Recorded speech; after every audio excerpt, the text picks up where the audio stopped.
This channel does not promote any violent, harmful, or illegal activities. All content provided by this channel is meant for an educational purpose only. নমস্কার, দেখছেন TV9 Bangla. আপনাদের সঙ্গে রয়েছি আমি তন্নিষ্ঠা। শুরুতেই পঞ্চশায়ের দিকে নজর রাখতে হচ্ছে, কারণ পঞ্চশায়েরে অভিজাত আবাসনে বৃদ্ধা খুনের কিনারা। খুনের অভিযোগে গ্রেপ্তার আয়া ও তার সঙ্গী।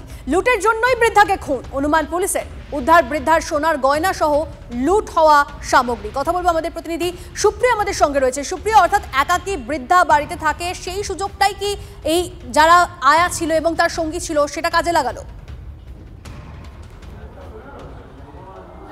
একদমই তাই। তার কারণ এই যে সদ্য নিযুক্ত হওয়া আয়া অর্থাৎ আশালতা সর্দার, যাকে ইতিমধ্যে পুলিশ গ্রেপ্তার করেছে, তাকে জিজ্ঞাসাবাদ করে তার সঙ্গে থাকা বা সহযোগিতা করা যে পুরুষ সঙ্গী অর্থাৎ মোহাম্মদ জালাল মীর, এদেরকে জিজ্ঞাসাবাদ করে তদন্তকারীরা যেটা জানতে পেরেছেন, মূলত লুটপাট চালানোটাই তাদের মূল উদ্দেশ্য ছিল। আর সেই লুট চালাতে গিয়েই কিন্তু এই বৃদ্ধাকে খুন করা হয়। আর সেক্ষেত্রে এই যে বৃদ্ধ দম্পতি, তারা এই নিউগড়িয়া আবাসনের বাড়িতে যে একাকী থাকেন, তাদের ছেলে এবং মেয়ে, একজন ভিন রাজ্যে থাকে এবং একজন কর্মসূত্রে বিদেশে থাকে, এবং সেই জায়গা থেকে এরা যে সর্বক্ষণ একাই থাকেন, সেই সুযোগটাকে কাজে লাগিয়েই কিন্তু এই লুটের পরিকল্পনা সাজানো হয়েছিল, এমনটাই কিন্তু আমরা পুলিশ সূত্রে জানতে পারছি।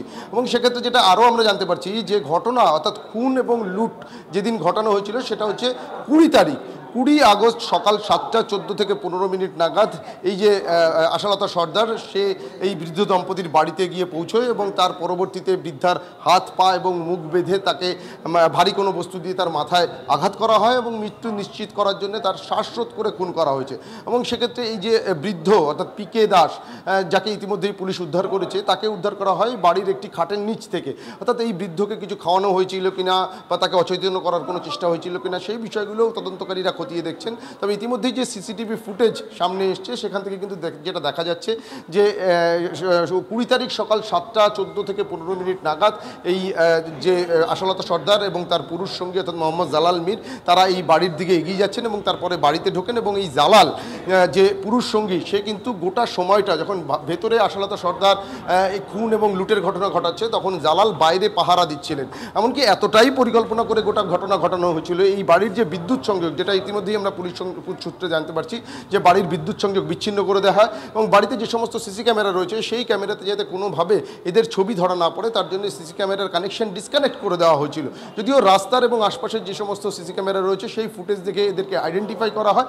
অন্যদিকে এই বাড়ির প্রায় 13-14 বছরের পুরনো যিনি পরিচারিকা রয়েছেন, তিনি যখন গত 21 তারিখে বা 22 তারিখ সকালে কাজে আসেন 5:30 থেকে 6টা নাগাদ, এসে যখন দরজা ধাক্কাধাক্কি করেন, কোনো রকম কোনো সারা শব্দ না পেয়ে বাড়ির পেছনের যে দরজা, সেই দরজা গিয়ে দেখেন বাইরে থেকে বন্ধ অবস্থা।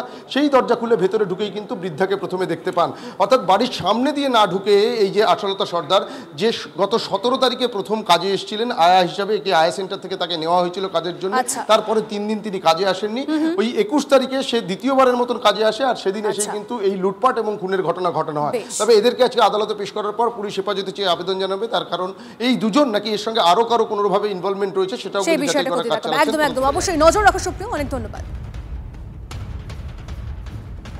ক্রাইম এগেনস্ট প্রপার্টি আছে কিছু, ওখানে কিছু জুয়েলারি ছিল, সেইগুলো নিয়ে যাওয়া হয়েছিল, ওটা রিকভারি করা হয়েছে। তো এটা নিয়েও আমরা, যেহেতু আমাদের একটা বন্ধু অ্যাপ আছে যেখানে পাবলিক কিভাবে এই ডেটা আমাদের সঙ্গে শেয়ার করতে পারে, যাতে আমরা প্রপারলি টাইমলি ভেরিফাই করতে পারি ক্রেডেনশিয়ালস, সেগুলো আলোচনা হয়েছে। আমরা 2-1 দিনেই ওই ডিটেলসটা পাবলিকের মাধ্যমে আমরা দিয়ে দেবো, সো দ্যাট ওদের ডিটেলস আমাদের কাছে টাইমলি চলে আসে অ্যান্ড আমরা ভেরিফাই করতে পারি।